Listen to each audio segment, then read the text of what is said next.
as you know, because I've talked about it quite a few times, I do own a Cricut Explorer, number one, the first one. And so I wanted to share with you a few of the Cricut items that I love and that are my favorites. So let's get started. So as you can tell, I'm in Hobby Lobby, and their silhouette stuff is kind of combined with their Cricut stuff. So I'm going to do my best to show you my favorites of the Cricut items.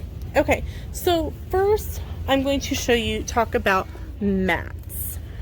Now, a lot of people say, okay, if you've got a lighter paper, use the blue mat.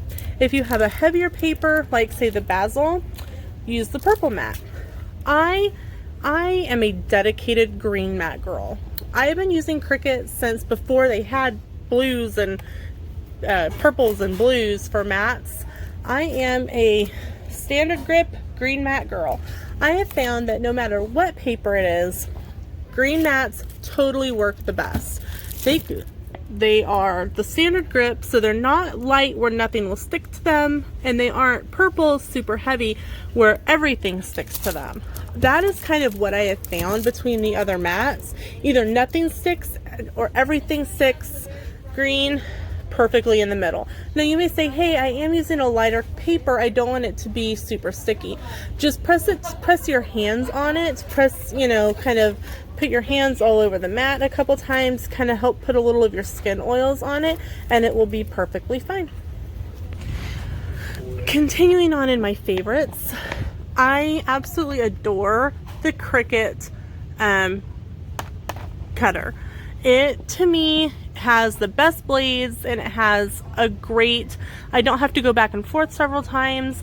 I do love buying these little kits because I get extra tools in them, and it runs about $50. And remember that on Cricut items, unless they're already on sale, you cannot use a coupon. And then pens. I think I'm just in love in general with the Cricut pens. Now, something to note that the Cricut's pens are the same as the American Craft pens. So if you find them, they will fit just the same as a Cricut pen. They have these new extra fine pens, and I do have some of those at home, and I like them for journaling if I'm going to have my Cricut do all the writing for me.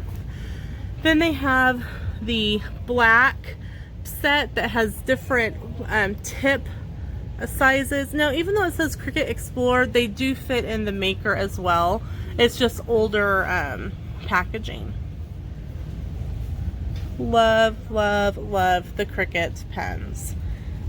And then I just use the regular blade, the fine point blade.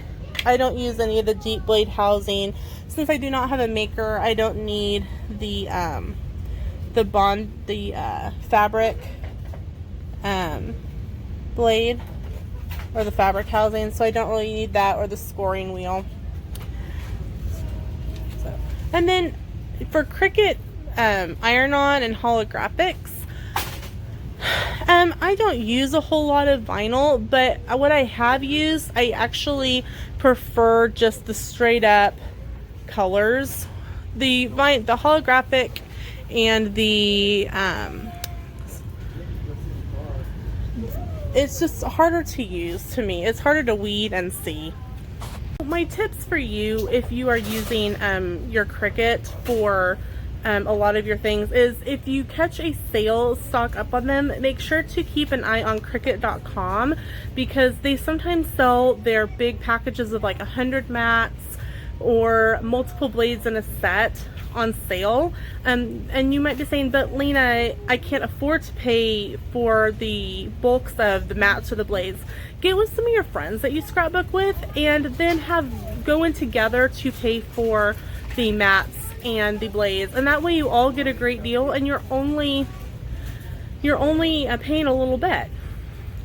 That is what I would do if I were you. I just tend to buy it when it's on sale at like Joann's or Michael's or Hobby Lobby's. I don't typically buy from the bulk, but that's just because I never find the sale. It's always, I find out about the sale after it happens, which is kind of how it goes for me sometimes. Nah, just how life goes sometimes. So with that, I'm going to end my Cricut favorite video. I hope you enjoyed. Please leave any questions you have in the comments. I'd be happy to answer them as well as I can. And with that, thank you so much for watching. Make sure to like, share my video with your friends and family, subscribe, hit the bell, and we'll see you in the theme park.